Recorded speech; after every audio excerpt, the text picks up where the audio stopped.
সুপ্রিয় দর্শক, জামায়াত এবং এনসিপি জোট করে বিশাল এক মাস্টার স্ট্রোক দিয়েছে। সবাই বলছে এই জোটে কেবল লাভ হবে জামায়াতের, কিন্তু রাজনীতির অন্দরমহলের খবর যারা রাখেন তারা কিন্তু মুচকি হাসছেন। তারা এটাই বলছে এটা কোনো মাস্টার স্ট্রোক নয়, বরং এটি হতে পারে জামায়াতের ইতিহাসের অন্যতম বড় একটি ভুল। কেননা বাস্তবতা হলো দাঁড়িপাল্লা মার্কাটা গত 50 বছরে এটি মানুষের অন্তরে গেঁথে গেছে, বিশেষ করে শেষ 1.5 বছরে। সেখানে এনসিপির মতো আনকোরা দলের শাপলাকলি বা নতুন কোনো মার্কাকে জামায়াত 10টার বেশি মানে 30টা আসন ছেড়ে দেয়, তবে তার ফলাফল হতে পারে ভয়াবহ। আজ আমরা সেই অপ্রিয় সত্যটা বলবো যা জামায়াতের থিঙ্ক ট্যাঙ্ক হয়তো এড়িয়ে যাচ্ছে। আমরা বিশ্লেষণ করব কিভাবে একটি অজনপ্রিয় দলকে রাজনীতিতে পুনর্জন্ম দিয়ে জামায়াত নিজেরই প্রতিদ্বন্দ্বীর দরজা আরো বেশি শক্তিশালী করে তুলছে। বাংলাদেশের গ্রামীণ জনপদে যান, মানুষ জামায়াত চেনে না, জামায়াতের প্রার্থী চেনে না, চেনে কিন্তু দাঁড়িপাল্লা। এই প্রতীকের প্রতি মানুষের একটা আলাদা আবেগ আছে, একটা ধর্মীয় কানেকশন আছে। এখন এনসিপি কে যদি জামায়াত 30 থেকে 40টি আসন ছেড়ে দেয়, তবে ওই আসনগুলোতে তো আর দাঁড়িপাল্লা থাকবে না, সেখানে থাকবে এনসিপির নিজস্ব কোনো প্রতীক, অর্থাৎ শাপলাকলি। বাস্তবতা হলো দাঁড়িপাল্লার সেই আবেগ অন্য কোনো প্রতীকে কনভার্ট করা অসম্ভব। ভোটাররা কনফিউজড হয়ে যাবেন, ভোটাররা দেখবেন তাদের পরিচিত কোনো মার্কাই নাই। ফলে ওই 30টি আসনে বেশিরভাগই হেরে যাওয়ার প্রবল সম্ভাবনা তৈরি হবে। জামায়াত কি এটাই ভেবেছে যে তাদের ইশারাতেই সব ভোট এনসিপির বাক্সে পড়ে যাবে?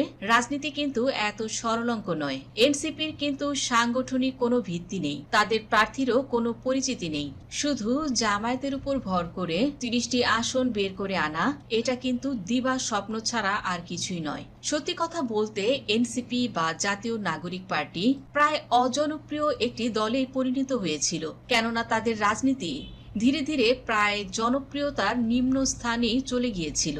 গত 1.5 বছরে এরা যতটা নিজেদের রাজনীতি করেছে তার চেয়েও বেশি জামায়াতকে গালমন্দ করেছে, শিবিরের বিরোধিতা করেছে। সাধারণ মানুষ তাদেরকে কিন্তু আর বিপ্লবী ভাবছিল না, বরং সাধারণ মানুষ তাদেরকে আরেকটি ট্র্যাডিশনাল বা সনাতন দল হিসেবে ট্রিট করা শুরু করেছিল। এনসিপির এই তরুণ নেতারা নিজেদের কিন্তু প্রচুর ধূর্ত মনে করেন। তারা চিন্তা করেন তারা ইয়াং জেনারেশনের প্রতিনিধি, তাদের বিশ্বাস করা আর আগুনে হাত দেয়া একই সমান।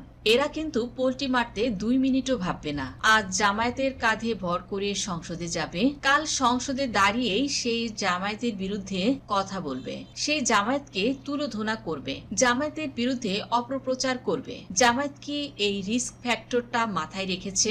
নির্বাচন যত ঘনিয়ে আসছে সমীকরণ তত পরিষ্কার হচ্ছে। এদিকে বিএনপি যে স্ট্র্যাটেজি নিয়েছে তাকে এক কথায় উৎকৃষ্ট উদাহরণ বলা যায়। তারা অন্তত 270টি আসনে ধানের শীষ প্রতীক নিয়েই নির্বাচন করানোর সিদ্ধান্ত নিয়েছে।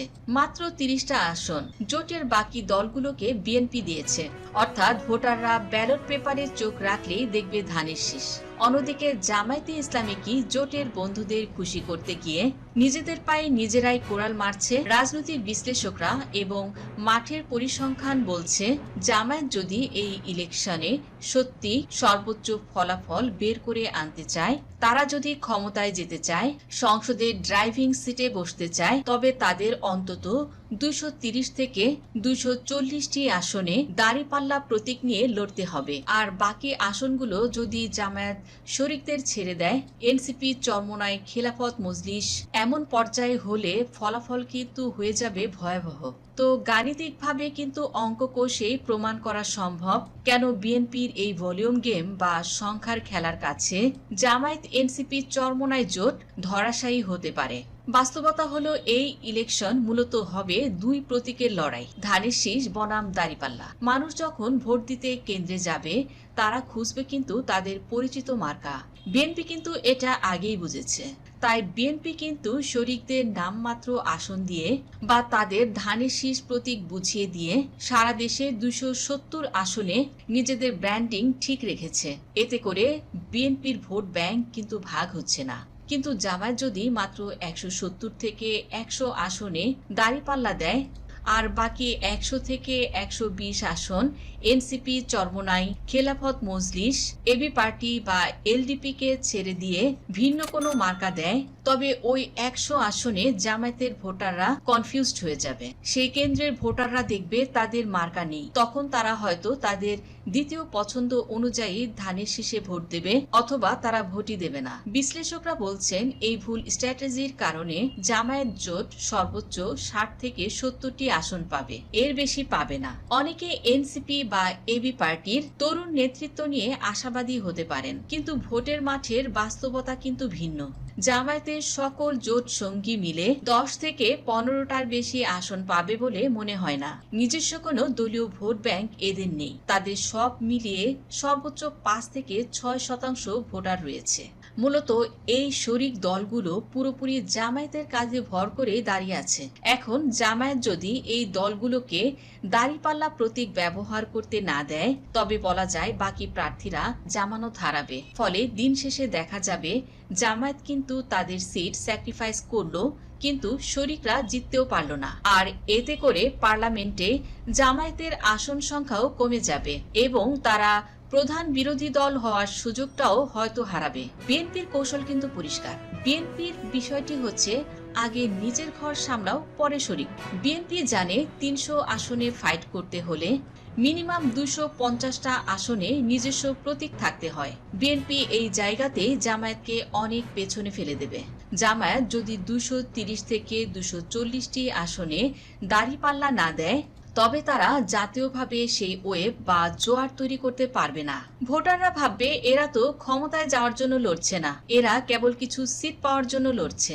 আর এই মনস্তান্ত্রিক লড়াইয়ে বিএনপি কিন্তু এগিয়ে যাচ্ছে। তারা মানুষের মাথায় ঢুকিয়ে দিচ্ছে যে একমাত্র ধানের শীষই সরকার গঠন করতে পারবে। জামায়াত সেই পারসেপশন বা ধারণাটা কাভার করতে পারবে না যদি তারা প্রতীকের সংখ্যা কমিয়ে ফেলে। রাজনীতিতে মহানুভবতার কোনো স্থান নেই। জামায়াত এনসিপি বা অন্য শরিকদের প্রতি মহানুভবতা দেখাতে গিয়ে নিজেদের অস্তিত্ব সংকটে ফেলছে না তো? তবে এখানে বিএনপি কিন্তু সঠিক পথে আছে। এখন দেখার বিষয় জামায়াত কি তাদের ভুল শুধরে অন্তত 240টি আসনে দাঁড়িপাল্লা নিয়ে নামবে, নাকি জোটের মাথায় পড়ে মাত্র 60 থেকে 70টি আসন নিয়ে সন্তুষ্ট থাকবে। মনে রাখবেন, ব্যালট পেপারের প্রতীক কথা বলে, জোটের চুক্তি নয়। এই নির্বাচনে ধানের শীষ বনাম দাঁড়িপাল্লার লড়াইয়ে যদি দাঁড়িপাল্লায় গায়েব থাকে, তবে যুদ্ধের ফলাফল কিন্তু আগেই নির্ধারিত হয়ে যাবে। কিছু মানুষ বলা শুরু করেছিল নৌকা, ধানের শীষ, লাঙ্গল দেখা শেষ, দাঁড়িপাল্লা এবার গড়বে বাংলাদেশ। জামায়াত যদি শরিকদের ছাড়া একাই লড়ত, তবেও তারা হয়তো ক্ষমতায় এমনিতেই যেত, কিন্তু এনসিপি কে সাথে নিয়ে তারা সেই ফ্রন্টলাইনার হওয়ার সুযোগটা হারালো। দেখেন, এই দলগুলো মানে এনসিপি, এবি পার্টি, এলডিপি, এরা কিন্তু বিএনপির সাথে যেতে চেয়েছিল। সর্বোচ্চ চেষ্টা করেছে সবাই। আর এজন্য জামায়াতকে কিন্তু তারা ঘন্টায় ঘন্টায় প্রতি ঘন্টায় গালাগালি করেছে, জামায়াতের বিরুদ্ধে কথা বলেছে, শিবিরকে রক কাটা পর্যন্ত বলেছে। জামায়াতকে এবার ঢাল হিসেবে তারা বেছে নিয়েছেন। ফলে এনসিপির প্রতি এতটাও আসলে দরদ দেখানোর কিছু নেই। জামায়াতের জনশক্তির আনুগত্য ব্যাপক। কেন্দ্র যা বলবে কর্মীরা তাই করবে, কারণ তারা ক্যাডার ভিত্তিক সংগঠন। অর্থাৎ কেন্দ্র যদি এনসিপি কে সমর্থন দেয়, তবে জামায়াতের কর্মীরা ঝাঁপিয়ে পড়ে এনসিপি কে যে কোনো ভাবে জিতে আনবে। খাতা কলমে এই হিসাব কিন্তু ঠিক আছে, কিন্তু মাঠের চিত্র কি এতই সরল? আমাদের পর্যবেক্ষণ কিন্তু ভিন্ন। জামায়াতের কর্মীরা সুশৃঙ্খল হতে পারেন, কিন্তু তারা তো আসলে রোবট নয়। তাদেরও আবেগ আছে, ভালোবাসা আছে, আর ক্ষোভও আছে। যে এনসিপি এবং তাদের ছাত্র সংগঠন বাকসাস গত একটি বছর ধরে জামায়াতের শহীদ নেতাদের নিয়ে চরম নোংরামি করেছে, রাজাকার আলবদর বলেছে, আজ সেই এনসিপির ব্যালটে সিল মারতে কি জামায়াত কর্মীদের হাত কাঁপবে না?